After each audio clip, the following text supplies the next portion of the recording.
So these are the two Child's Play posters that came with the Scream Factory release.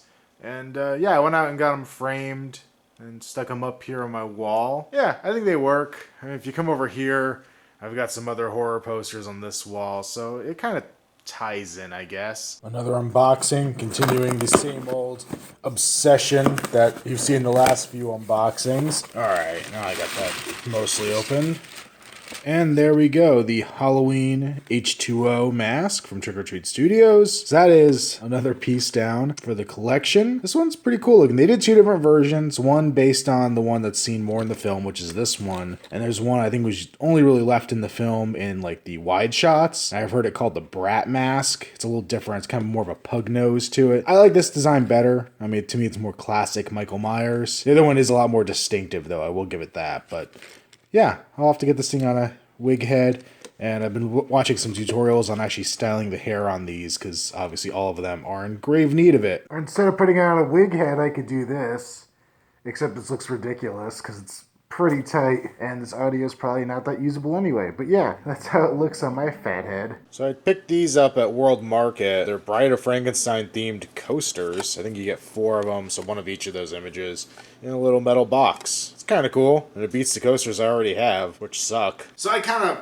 missed out on doing some quickie reviews, but I did just watch Holidays today, which is a anthology, which seems to be kind of a trend for me lately. I'll have to say it wasn't the strongest anthology I've ever seen, but I actually really did enjoy it. I would definitely recommend it. I find with anthologies, you kind of know there's some kind of twist ending coming. That's pretty much how most stories in that nature end. And usually, at least I feel like I can usually predict the ending from a mile away, but it's really the journey to get there.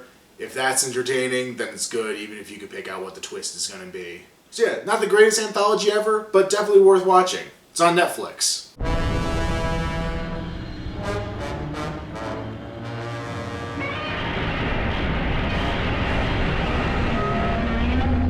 I just got back from Shin Godzilla, the brand new Godzilla movie, and I'll try to keep this short and fairly spoiler-free. Do want to do a full spoiler review at some point, but who knows when that's actually going to happen. But holy cow, that was freaking cool. It's a Godzilla movie unlike any one I've ever seen, and that's probably the biggest warning I could give you before going in. This had a very political overtone to it, which is something I've never seen in a Godzilla movie. And I have read a couple reviews saying that Godzilla is being used in this movie to make a point or to make a reference, rather than necessarily starring in the film like we traditionally would see him. But if you're a fan of the franchise, I think it's definitely still worth checking out. The shooting style of it was very unique. There's some parts that are very documentary, very handheld feeling. There's some stuff that's even, I guess, supposed to be almost found footage. Not much, so don't worry too much. But there are scenes that are basically found footage scenes. And there's other parts that are just cinematically beautiful. And it's interesting because this is a fully CG Godzilla. And usually the Godzilla films I'd consider beautiful are ones where the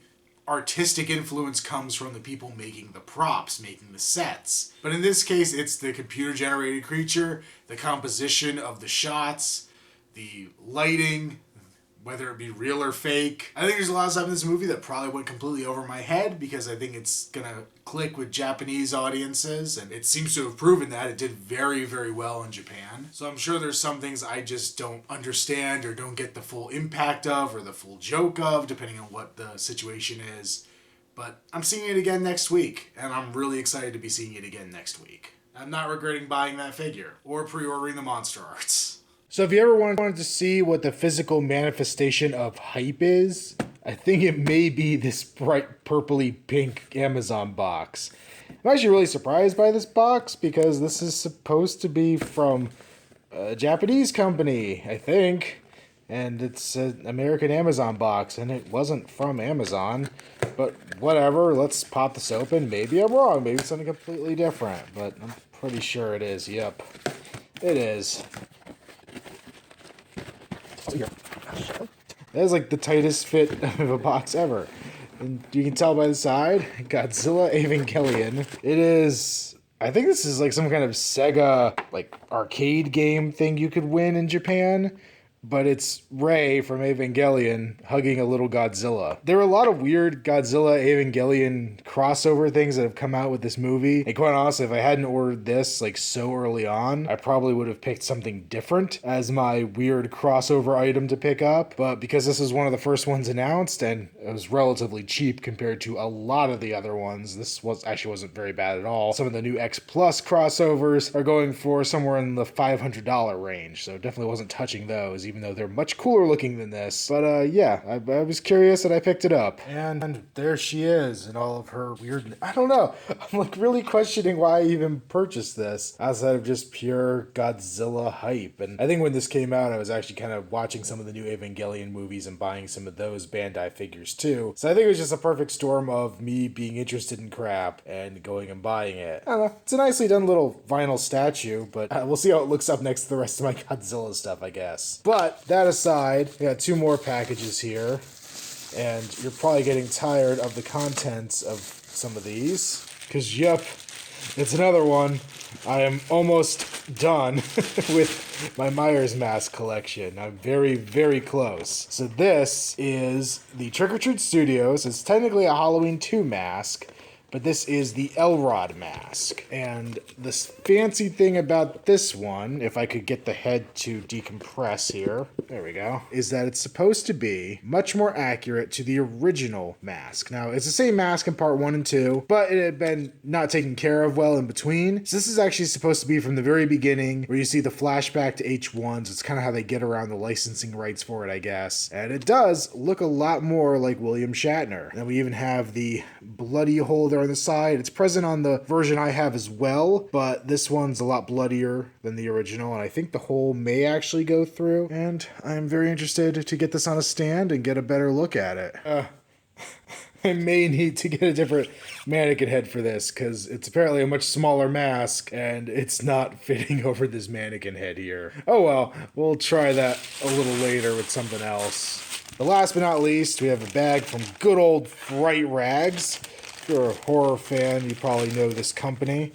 They recently put up some shirts. So I got the Halloween 2 shirt, which has the pumpkin splitting open for the skull, which I thought was a cool design. It's an older design, but I decided to go and grab it. And the new design is this guy here. This is based off of Rob Zombie's Halloween 2. It's a new collection they just put out, I think, last week. And I thought this was pretty cool. They got a couple different versions of the mask. The scarred up one. We have the escape mask here, and then we have young Mikey with his clown mask and a pumpkin. I thought this one was cool looking, and I'll probably be ordering some more this week because they're putting out some original Halloween shirts this week, and I'm kind of curious to pick them up.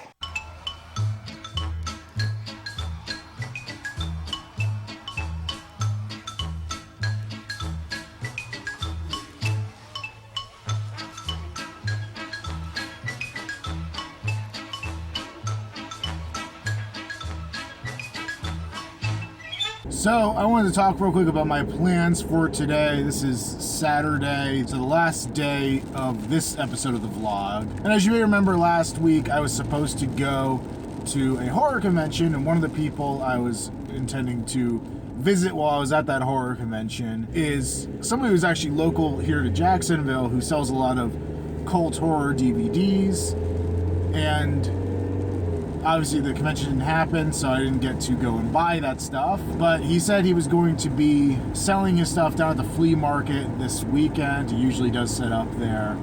And I guess plans changed, so that isn't happening. So I'm a little disappointed I didn't get to go check out his cool horror movies. I guess he still went and set stuff up, but didn't actually have the cool, rare crap that he usually does for a convention. So now what I'm doing is heading off to my favorite theater in town. It's like a local independent theater. For the month of October, they are showing classic Universal horror films. And I wasn't able to go Tuesday because I was off seeing Godzilla, but today I'm catching their final screening of Creature from the Black Lagoon. It's supposed to be in 3D, which I've never seen it that way before, so really excited for that. I heard on Tuesday Rico Browning may have actually showed up. If he shows up today, that would be pretty cool as well. And then tomorrow, I'm actually going to see the second movie that they're doing, which is The Wolfman, but that'll be in a different vlog, so I don't even know why I'm bringing it up here.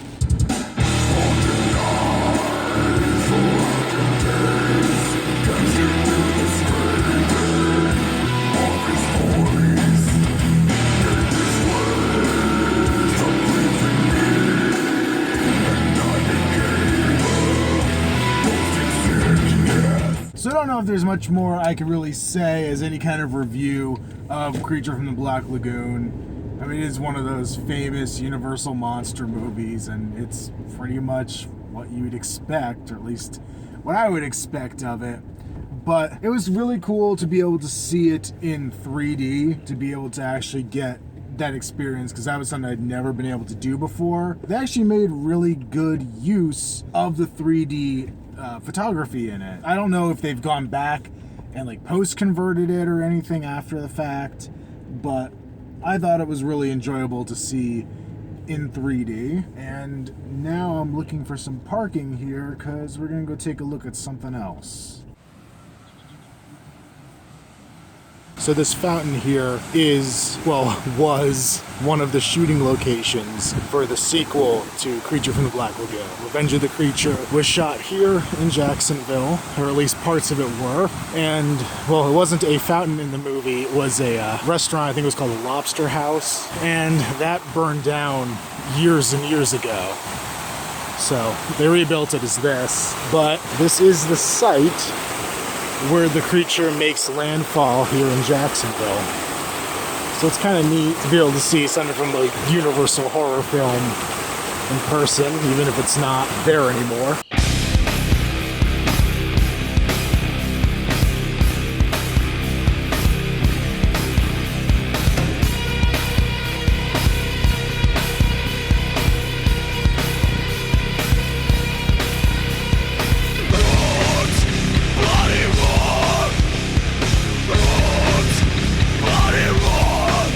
So, coming down from where the fountain is, we're down by the actual St. John's River, and this is what the creature emerges out of. So way out there, if you kept going down this way, you would find the aquarium where the creature was brought to when they took him from the Amazon.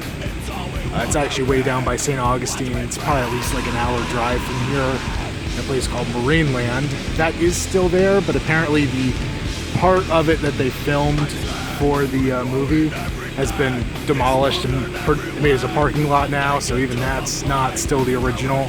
And we're talking about a movie from the mid-50s, so you know, you can't really expect it to still be here, but the creature would have swum all the way out here and would have emerged somewhere around here.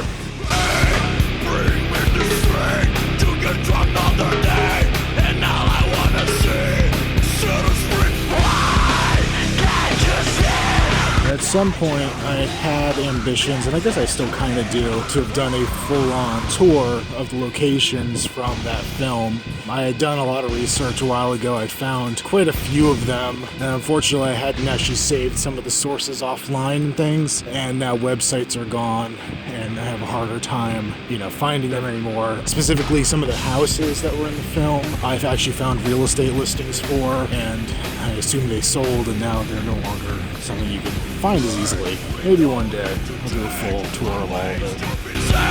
That's all we wanna be. Watch us burn.